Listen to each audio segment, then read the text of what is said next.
Oh dear God.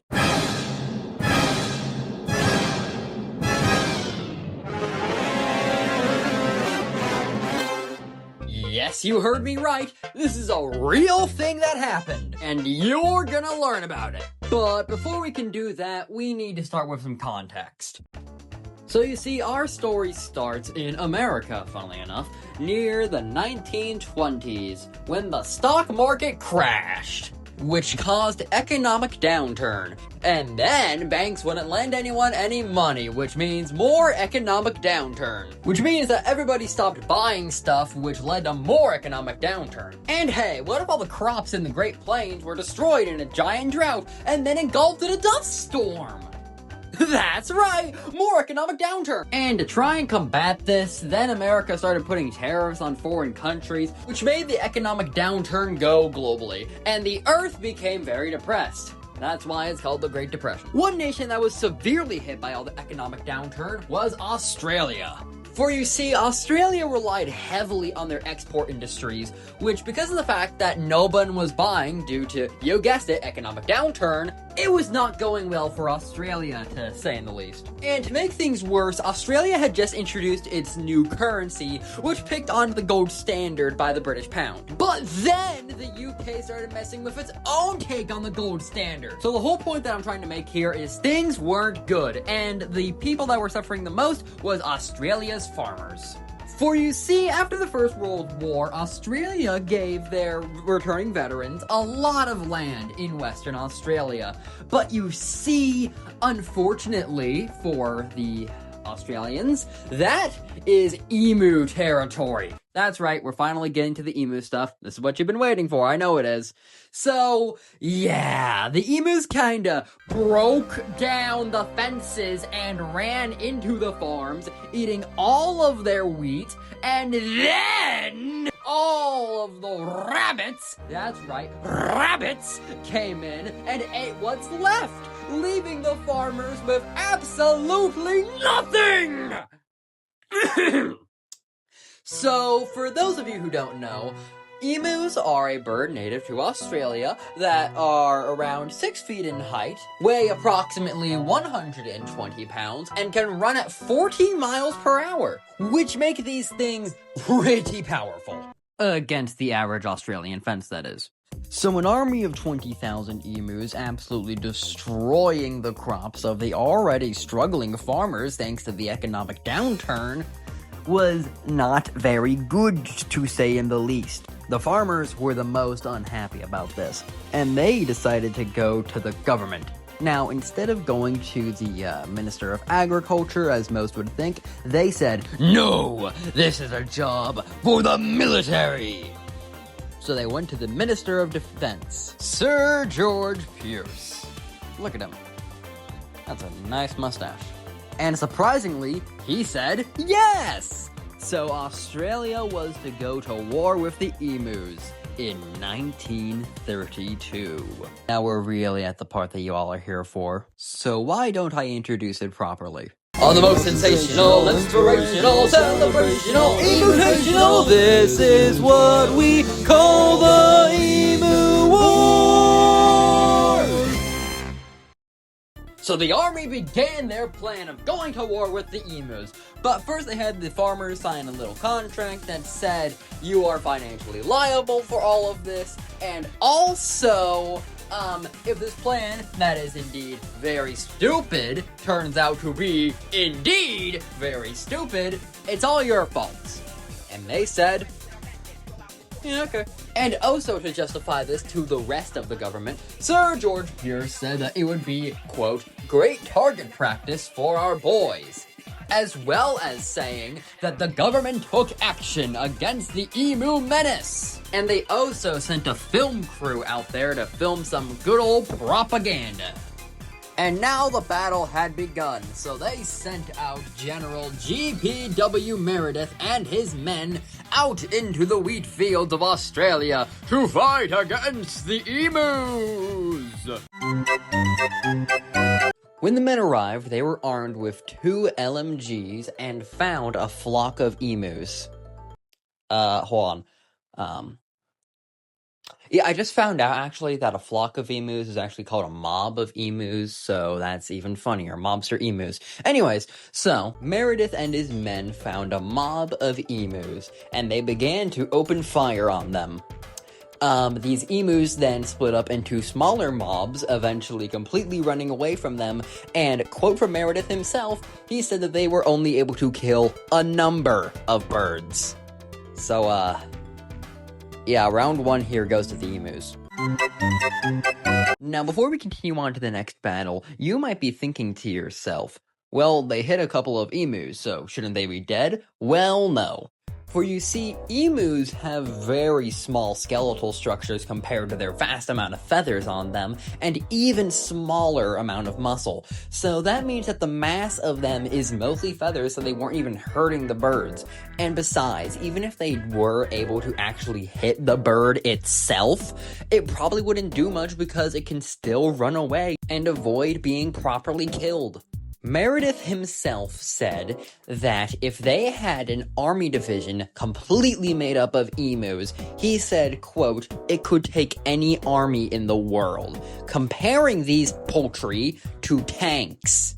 Anyways, on to the battle. So Meredith and his men snuck up on a mob of emus, thinking if we were at closer range, then we could kill more birds. Well, you would think, but supposedly emus are trained in dark sorcery because after a couple of emus were killed, both of their guns jammed simultaneously, letting the rest of the mob to run away. So I'm convinced that there is an emu god up there that decided to show mercy on these birds. So anyways, Battle 2, once again, goes to the emus. So after losing 2 battles in a row to these ostracized ostriches, the men were pretty disheartened, so they decided to move south where they heard that the emus were a bit tamer. And instead of just sneaking up on them or firing randomly, they mounted the machine guns onto trucks, trying to run down the emus. Because these guys were going full Looney Tunes and are absolutely losing their minds against these poultry. But, that didn't turn out well, because they couldn't aim well because of how rocky the terrain was, so they barely even hit anything, as well as, once the emus found out that these trucks meant that they were going to be absolutely obliterated, they sent out scouting birds who would warn the rest of the mob that the cops were coming, basically. So, before they could even get to the emus were already completely gone. What is with these birds? Anyways, round 3 once again goes to the emus. So, after that humiliating display of incompetence, Sir George Pierce decided to call the entire operation off, deeming it, in good words, a failure. There are many other things you could call it.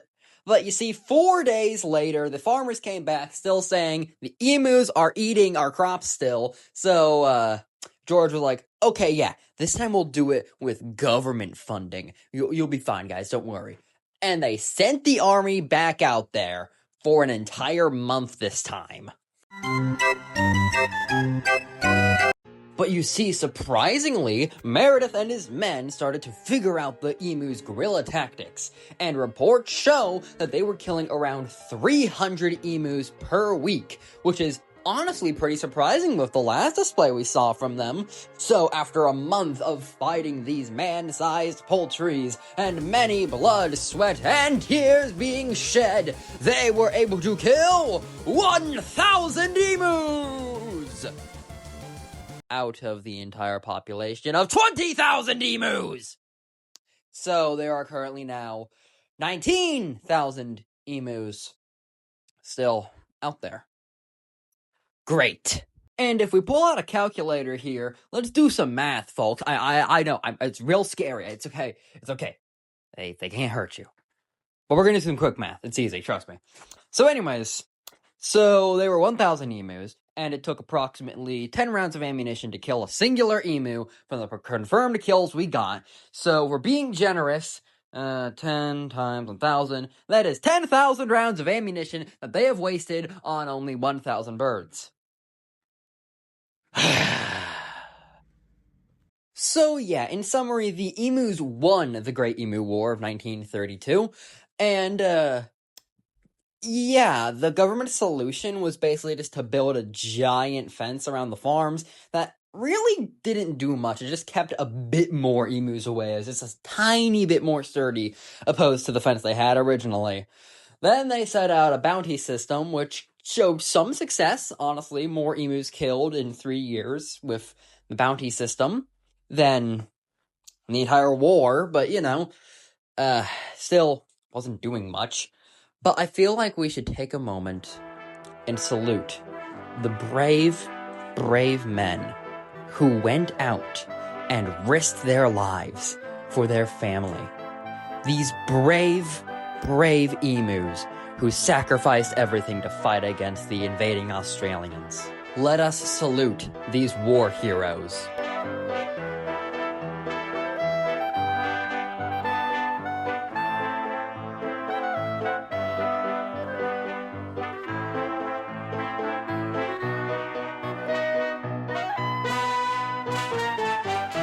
But also in my research, I have found some totally real historical footage of an interview with these war heroes. So why don't we check it out? After the midst of the Great Emu War, here we are right now with one of the sole survivors and his family as we go over here and interview him.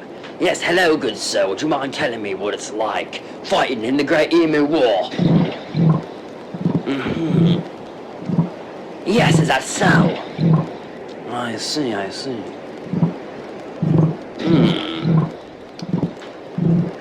Alright. The rest of this footage was then promptly burned because of how ridiculous it was. So in conclusion, the Great Emu War demonstrates a great waste of military resources, and also demonstrates that Australia can't seem to figure out how to solve their own problems.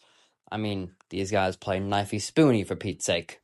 And oh yeah, there was also this one time where they had a bug infestation, so they called in a bunch of frogs, but then the frogs couldn't eat the bugs, so then they just had a bunch of frogs who started taking over, and then was killing all the other species. But you know what? I'll dive into that another time. Guess I'll just have to find out next time on Pigs in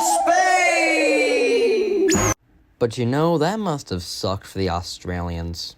You know what else sucks? Mel Gibson.